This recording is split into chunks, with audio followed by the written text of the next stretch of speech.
So, Sri Deependra Singh Huda. धन्यवाद सभापति महोदय। वित्त विधेयक पर और कर नीति पर अपने विचार रखने से पहले संदर्भ क्या है उसके बारे में कुछ कहना चाहूँगा। देश की अर्थव्यवस्था की क्या परिस्थिति है। हमारा मानना है कि सरकार की गलत आर्थिक नीतियों की वजह से देश की अर्थव्यवस्था कोविड से पहले ही, कोरोना से पहले ही पटरी से उतरने लगी थी। अफसोस इस बात का है कि इस बजट में या इस वित्त विधेयक में कुछ ऐसा नहीं करा गया कि अर्थव्यवस्था को दोबारा से पटरी पर लाए। मैं क्यों कह रहा हूं कि पहले ही पटरी से उतरने लगी थी। अगर हम कोविड से पहले के 8 क्वार्टर देखें, मार्च 2018 से मार्च 2020 तक, अर्थव्यवस्था की गति, बढ़ने की गति, ग्रोथ रेट हर क्वार्टर में कम होती गई और 8% से घटते घटते 3% पे आ गई। और अगर हम 7 साल की सरकार का कार्यकाल हो गया है 2014 से लेकर 2021 तक, मगर इन 7 साल में हम 6 साल देखें, कोविड का अगर साल ना भी देखें, और तुलनात्मक रूप से यूपीए के समय अर्थव्यवस्था की क्या गति थी अलग अलग पैमानों पे और इनकी सरकार में वो कितनी और गति हुई, क्योंकि लोगों की उम्मीद थी कि और बढ़ेगी, तो देखें तो भी पिक्चर काफी क्लियर होती है। यूपीए के समय 10 साल की औसत जीडीपी ग्रोथ रेट 7.8% रही पुरानी सीरीज से। नई सीरीज में अगर उसको ट्रांसलेट किया जाए तो विशेषज्ञों का आकलन है, अर्थशास्त्रियों का, कि वो 11% नई सीरीज 2011-12 में जो नई सीरीज। और आपके 6 साल में प्री कोविड 11% 10 साल औसत, आपके समय 6.8%। ये 6 साल की अर्थव्यवस्था की आर्थिक ग्रोथ रेट है। उम्मीद थी कि बढ़ेगी, बढ़ने की बजाय कम हो गई। कोई भी अर्थव्यवस्था होती है, जीडीपी होती है, उसके 4 कंपोनेंट होते हैं, उसकी कुर्सी के 4 पैर होते हैं।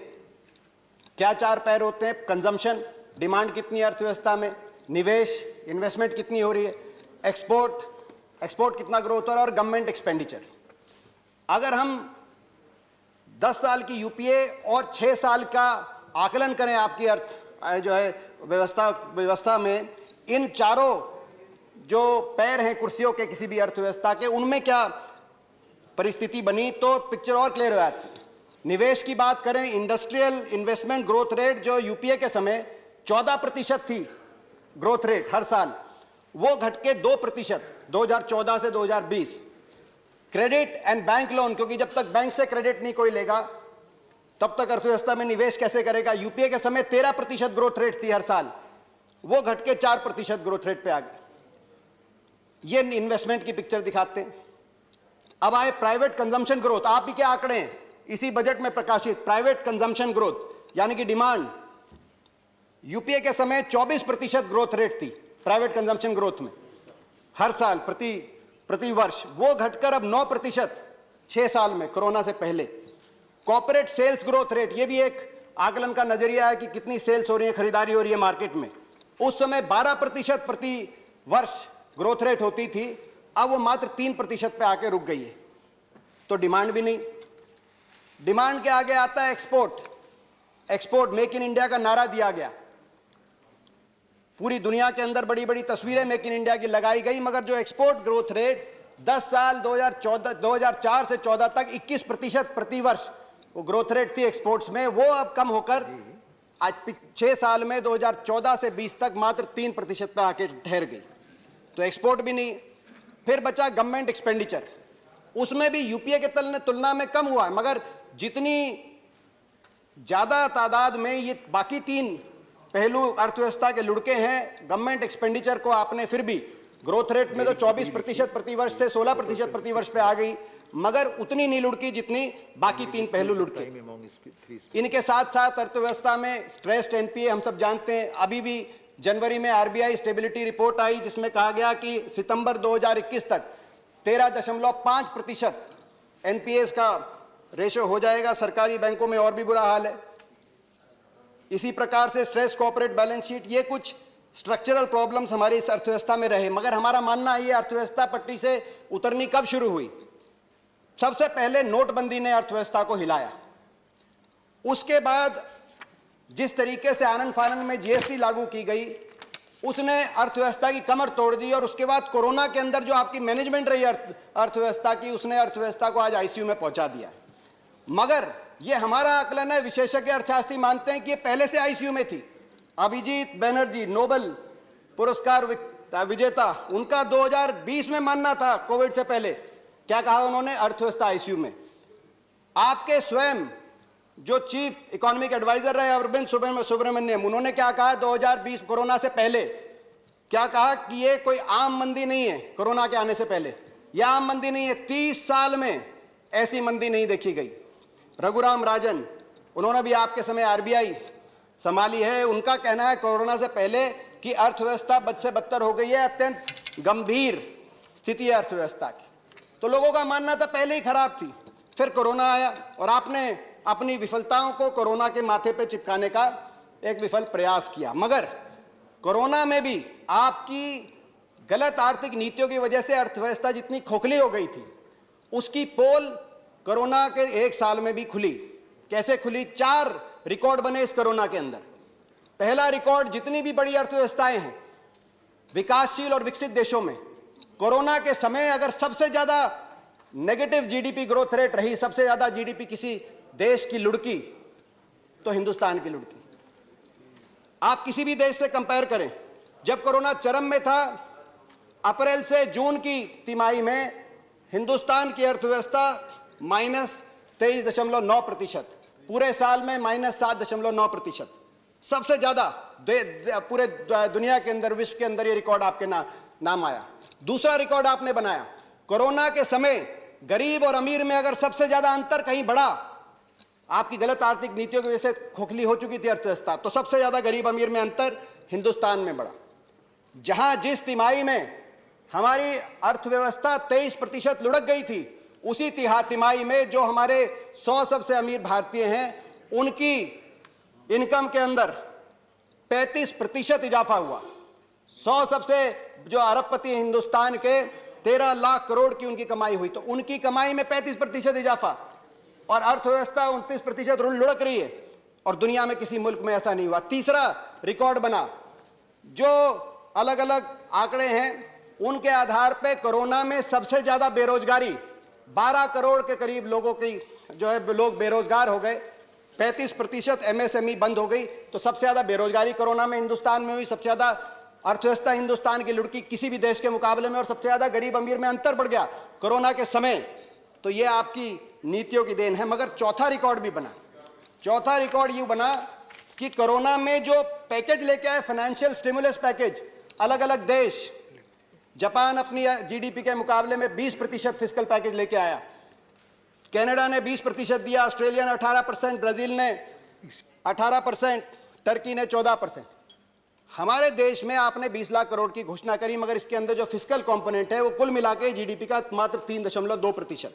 तो आपने पैकेज भी उतना नहीं दिया। राहत जो मलम लगानी चाहिए थी घाव पे, जो कोरोना के जो लोग बेरोजगार हुए, जो गरीब थे, मगर आपने उनको भी राहत दी नहीं।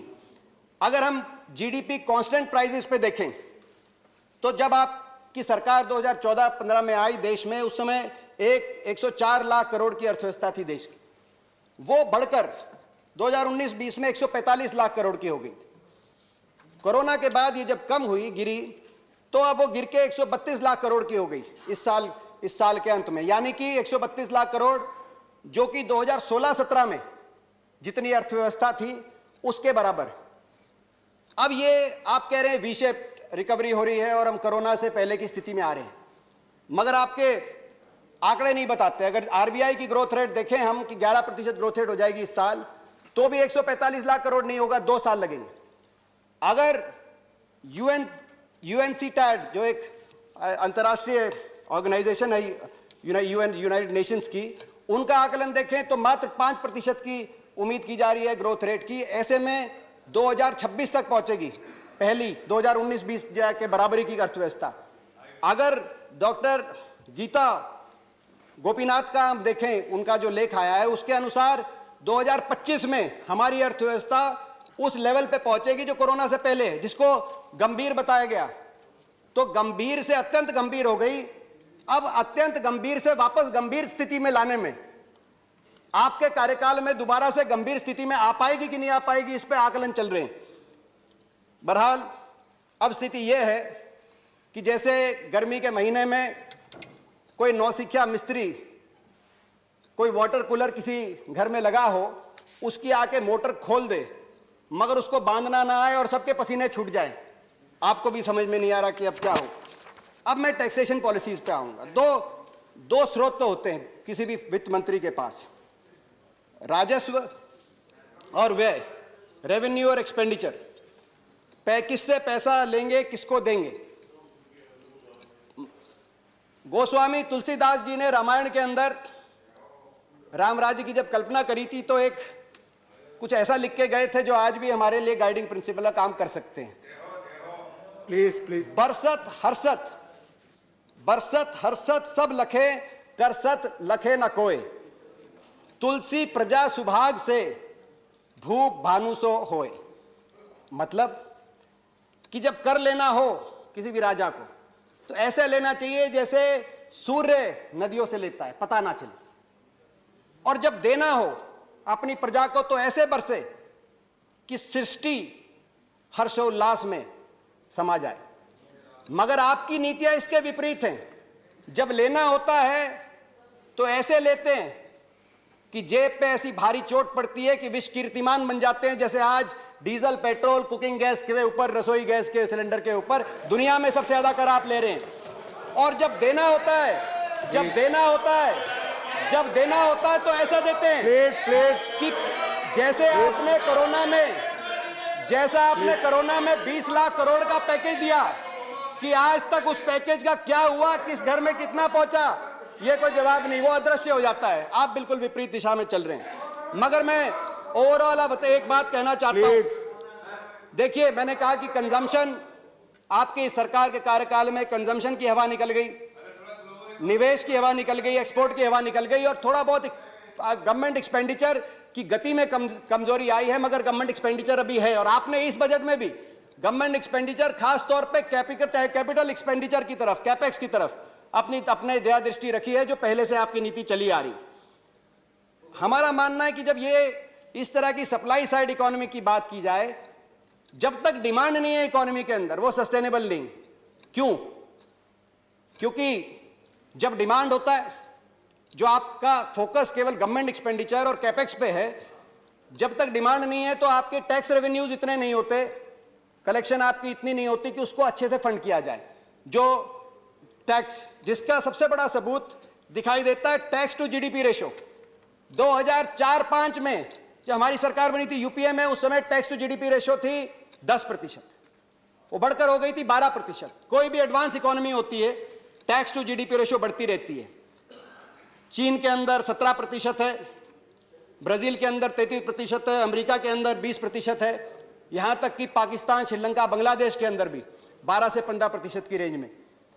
वो बढ़ के 12% हो गई थी। मैं आपकी सरकार आई, टैक्स टू जीडीपी रेशो, आप कह रहे हैं रिटर्न्स बहुत फाइल हुए, रिकॉर्ड रिटर्न्स फाइल हुए। मैं मानता हूं रिटर्न्स तो फाइल हुए हैं, मगर डिमांड ही नहीं है इकोनॉमी में। जब डिमांड नहीं है, रिटर्न्स तो फाइल कर रहे हैं, टैक्स बेस तो बढ़ रहा है, मगर टैक्स टू जीडीपी रेशो घट के 9.8%।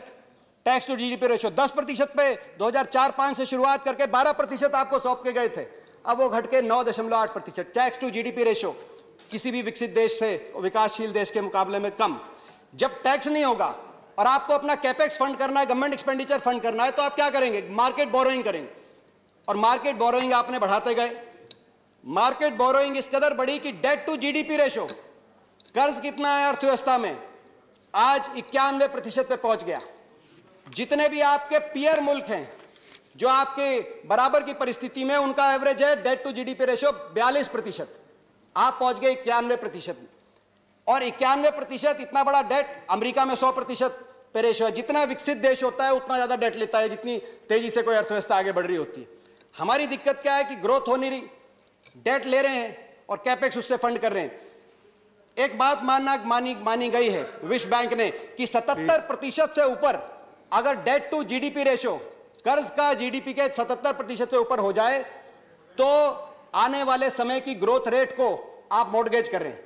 उसके बाद जितने प्रतिशत बढ़े उतना आने वाले समय में ग्रोथ रेट आपकी कम होगी। यही कारण है पिछले साल के बजट के बाद जून में big 3 credit rating agencies standard poor, Fitch और मूडीज तीनों ने भारत को डाउनग्रेड किया। पहली बार तीनों क्रेडिट रेटिंग एजेंसीज ने जून जुलाई की बात मैं कर रहा हूं, तीनों ने डाउनग्रेड किया और एक संदेश गया देश के अंदर। आपने उनको खारिज कर दिया, कहा इसका फर्क नहीं, इसकी कोई हमें फर्क नहीं पड़ता। फर्क पड़ता है क्योंकि अब आने वाले समय में आप और ज्यादा मार्केट बोरोइंग करेंगे तो मार्केट बोरोइंग आपको और महंगी हो जाएगी। इस साल आपकी मार्केट बोरोइंग आपने पिछले साल से भी 55% ज्यादा करने का फैसला किया है, वो और महंगी हो जाएगी। और महंगी हो जाएगी तो रुपया कहां जाता है? इस साल 1 रुपया का 23 पैसे ब्याज में जा रहा है, आने वाले समय में और भी ज्यादा ब्याज में जाएगा। तो इस तीनों ने डाउनग्रेड कर दिया। डाउनग्रेड करने के बाद आपने वही नीति को दोबारा इस साल लाए। डिमांड में हम मांग करते रहे कोरोना में कि लोगों के हाथ में पैसा दीजिए, डिमांड को रीजनरेट करिए, मगर आपने कैपेक्स पे दोबारा से गवर्नमेंट एक्सपेंडिचर बढ़ाने का काम किया, जिसकी वजह से बजट के अगले दिन जो जापानीज ब्रोकरेज फर्म है नोबुरा, उन्होंने दोबारा से वार्निंग दी है कि इस साल जो आपकी क्रेडिट रेटिंग एजेंसीज हैं वो आपको जंक रेटिंग देने का खतरा मंडरा रहा है हिंदुस्तान पे। ये बजट से अगले दिन जापानीज के, आप चाहे कितने गुणगान करिए। इसके फॉलोआउट हैं इकोनॉमी में, इसके 2-3 फॉलोआउट हैं। पहला फॉलोआउट है गरीब अमीर में अंतर। जैसे मैंने कहा कि 1% हमारे देश की आबादी 73% देश की संपत्ति को काबू कर रही है, मगर ये जो इतनी तेजी से जो गरीब अमीर में अंतर बढ़ा है, ये सोचने का विषय। कोरोना से पहले 2019 तक अगर जीनी कोएफिशिएंट को देखें, जिससे किसी भी देश में असमानता का आकलन किया जाता है, सबसे अमीर 10% और सबसे गरीब 10% में कितना अंतर है, उसके हिसाब से आकलन करें तो हिंदुस्तान आपके 6 साल की सरकार के बाद दुनिया में दूसरे नंबर की सबसे असमान अर्थव्यवस्था बन गई थी। सबसे ज्यादा गरीब अमीर में अंतर रूस में, दूसरे नंबर हिंदुस्तान में।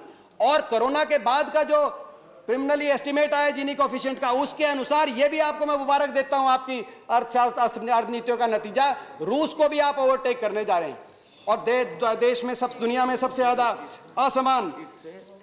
और इसमें थॉमस पिकेटी जो गरीब अमीर के अंतर में असमानता में सबसे बड़े अर्थशास्त्री मान गए इस सदी के, उनका कहना है कि इसका मुख्य कारण यह रहता है कि अगर रिटर्न ऑफ इन्वेस्टमेंट किसी भी देश में रिटर्न ऑन इन्वेस्टमेंट अगर वहां की जीडीपी ग्रोथ रेट से ज्यादा हो तो असमानता बढ़ती रहती है। रिटर्न ऑन इन्वेस्टमेंट कैसे?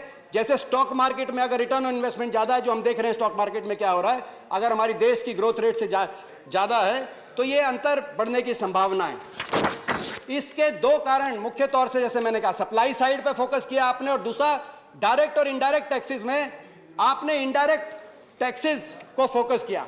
डायरेक्ट और इनडायरेक्ट टैक्सेस क्या होते हैं?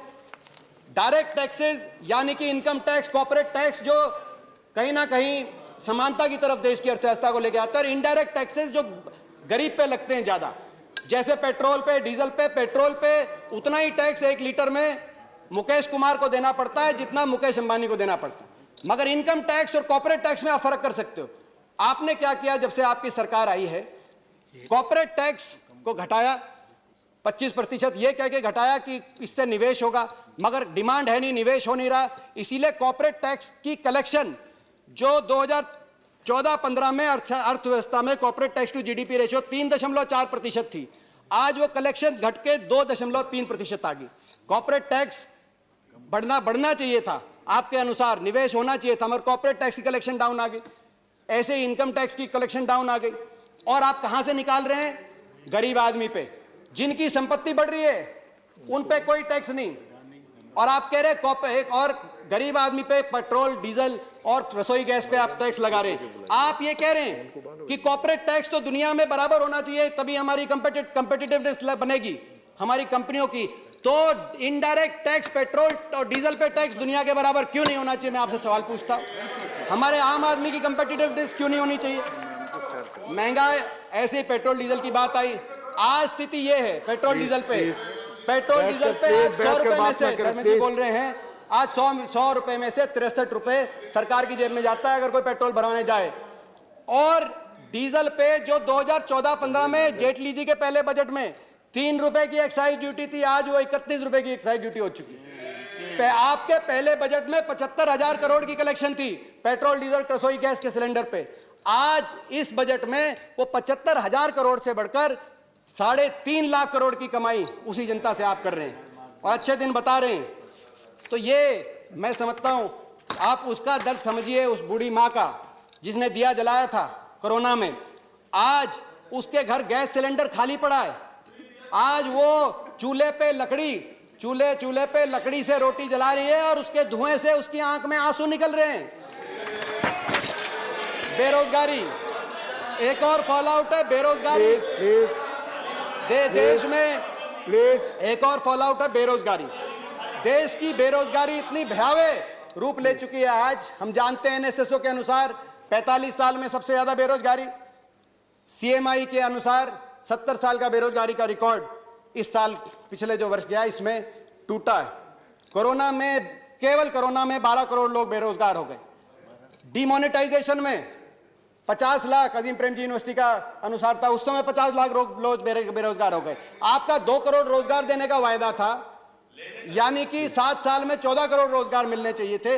इसके अनुसार तो जो है ये केवल इन 2 कोरोना और डिमोनेटाइजेशन की वजह से 12.5 करोड़ रोजगार आपके कम हो गए। हर घर में एक बेरोजगार। आप कह रहे पकोड़े तलिए, मैं मानता हूं वो भी हो सकता है, मगर अगर हर घर में ही बेरोजगार है, हर घर में अगर कढ़ाई चढ़ा के पकोड़े तलने का काम होगा तो खरीदेगा कौन? वो खरीदेगा कौन? वो पकोड़े तलेंगे। और अगर खरीदेंगे नहीं तो अगले दिन के लिए बेसन और तेल का इंतजाम कैसे करेंगे? हर घर में बेरोजगारी। किसान की बात, मैं किसान की परिस्थिति पे आना चाहता हूं। किसान, आज आप कह रहे हैं कि 4 महीने से किसान बैठा है, क्यों बैठा है? ये वही किसान है जिसने अर्थव्यवस्था को जीवित रखा कोरोना के समय भी। ये किसान है जिसको उम्मीद थी आपसे कि आप किसान की आमदनी दुगनी करके, वायदे दुगनी करने के अपने वायदे को निभाएंगे, मगर क्या हुआ? आपने इस बजट के अंदर कृषि क्षेत्र का आवंटन 8.5% घटाने का काम किया जब ये आंदोलन चल रहा था। आपने उसकी एमएसपी को स्वामीनाथन कमीशन के C2 के आधार पे, उस C2 खर्चे के आधार पे बढ़ाने की बजाय, उसकी आमदनी को दुगने की बजाय उसकी एमएसपी पे ही वार कर दिया। और अब एमएसपी बचाने की किसान लड़ाई लड़ रहा है। आपने एकदम उल्टा कर दिया। मैं इस पे किसान की आमदनी दुगनी पे भी कहना चाहता हूं। किसान की आमदनी दुगनी, मैं पूछना चाहता हूं इसका क्या ब्रेकअप है, क्या आधार है, कौन सा बेस है जिसके आधार पे आमदनी दुगनी होगी? मैंने अपनी तरफ से कोशिश करी, आप जवाब दे सकते हैं। 2015-16 में किसान की आमदनी लगभग 8,000 रुपए प्रति माह का आकलन किया जा सकता है। तो इस आधार पे 22 तक, जो अब 9 महीने ही रह गए, 8,000 प्रति माह से 16,000 प्रति माह होनी चाहिए। एक ये आधार हो सकता है। दूसरा आधार कि जितना भाव मिल रहा था किसान को, जितना गेहूं धान पे न्यूनतम समर्थन मिल रहा था, जैसे धान पे 1410 2015-16 में, 2022 तक वो दुगना हो जाए, क्योंकि किसान की आमदनी तो तब दुगनी होगी जब दाम दुगना होगा। तो 2022 तक ये 1400 से बढ़कर 2800 3000 तक हो जाए। उसके आसपास भी नहीं है, अभी 1868 रुपए धान का भाव है, ऐसे गेहूं की बात है। तो इन 5 साल में आपने भाव तो बढ़ाया 30% आमदनी दुगनी करने के लिए। भाव अगर नहीं बढ़ रहा तो आमदनी कैसे बढ़ रही है? और डीजल बढ़ा दिया 94%, जिसको डीजल की आवश्यकता है। डीजल इनपुट कॉस्ट तो बढ़ा रहे हैं, भाव बढ़ा नहीं रहे और कह रहे हैं आमदनी दुगनी। फिर मैंने देखा, खोजने की कोशिश करी कि कौन जिम्मेदार है सरकार में। वैसे सभी जिम्मेदार हैं, मगर एक कृषि मंत्रालय में एक Ashok Dalwai ji, chairman of the committee on doubling farmer income, उनका कि भाई इसमें डबलिंग फार्मर इनकम में क्या स्ट्रेटजी है, ये करके उन्होंने को सवाल पूछा, क्या ब्रेकअप है इसका, कुछ बताइए। तो उन्होंने 2-3 चीजें बताई, जिसमें कहा कि प्रमुखता से हमारी एक स्ट्रेटजी है shifting from farm to non farm occupations. यानी कि अगर 2 किसान के भाई हैं, एक को मजदूरी पे आप लगा दो तो उसकी जो रह गया उसकी इनकम दुगनी होगी। क्या ये आपका फॉर्मूला है? इसके बारे में आपको स्पष्टीकरण देनी चाहिए। आपने सोचा किसान भूल जाएगा ये बात, मगर किसान की याददाश्त बहुत तेज है, इसीलिए बैठा है 4 महीने से। 300 जाने गंवाने के बाद, 300 जाना कुर्बान करने के बाद, और एक और चीज बनी, बात तो थी एमएसपी दुगनी करने की, बात तो थी इनकम दुगनी करने की। मैं 2 मिनट में अपनी बात तो थी दुगनी करने की, मगर अब क्या हुआ? जैसे एक छोटा सा बच्चा चिल्ला रहा था मलाई दो अपनी मम्मी से, रोटी लेके गई मलाई दो। उसके दादा ने पूछा क्यों चिल्ला रहा है, बोला मलाई मांगता है। तो बोला एक काम करो, इसकी रोटी छीन लो, फिर मलाई छोड़ देगा, रोटी चिल्लाएगा, फिर रोटी चिल्ला देना। यह एमएसपी की बजाय, डबल करने की बजाय अब एमएसपी छीनने की बात आ गई। और मैं एक बात कहना चाहता हूं सदन के माध्यम से, अपनी बात को कंक्लूजन की तरफ लेके जाने के लिए। ये किसान 26 तारीख को 4 महीने हो जाएंगे, 4 महीने से बैठे, 300 से ज्यादा जानों की कुर्बानियां हो गई। मैं सरकार से आग्रह करना चाहता हूं, उपसभापति महोदय, मैं 2 मिनट में अपनी बात, 1 मिनट में अपनी बात करूं। मैं आग्रह करना चाहता हूं कि सरकार इन किसानों की सुने, संवेदनशीलता दिखाए, सदन से कम सहानुभूति का एक वाक्य, संवेदना का एक शब्द। 300 लोगों ने जान कुर्बान किया। कभी किसी ने ऐसा आंदोलन देखा है? इतनी जानें कुर्बान करने के बाद भी 20-20 किलोमीटर का धरना आ जाए। आप संवेदना का एक शब्द करिए, किसानों की बातों को माने, और किसानों के 300 जो जाने गई हैं उनके लिए, उन परिवारों के लिए आर्थिक पैकेज की घोषणा करें, कुछ रोजगार का उनके लिए प्रबंध करें, और इन किसानों को खुशी खुशी घर लौटने का आप रास्ता दें। मैं हाथ जोड़ के आपसे प्रार्थना करना चाहता हूं, देश की सरकार, देश की सदन, किसानों की ये खिल्ली ना उड़ाओ। ये किसानों की खिल्ली उड़ाना आपको बहुत महंगी पड़ेगी। आज मैं कहना चाहता हूं, ये चेहरे देख रहा हूं मैं, जिस तरह से आप धन्यवाद किसान को माननीय दीपेंद्र सिंह जी, धन्यवाद। घर लौटने का आप मौका दें, धन्यवाद माननीय ताकि हम भी घर वापस खुशी लौट सके सदन से, और ये अर्थव्यवस्था को भी इस वित्त विधेयक में बदलाव करके दोबारा से पटरी पे लौटाने का आप रास्ता प्रशस्त करें। आपका धन्यवाद।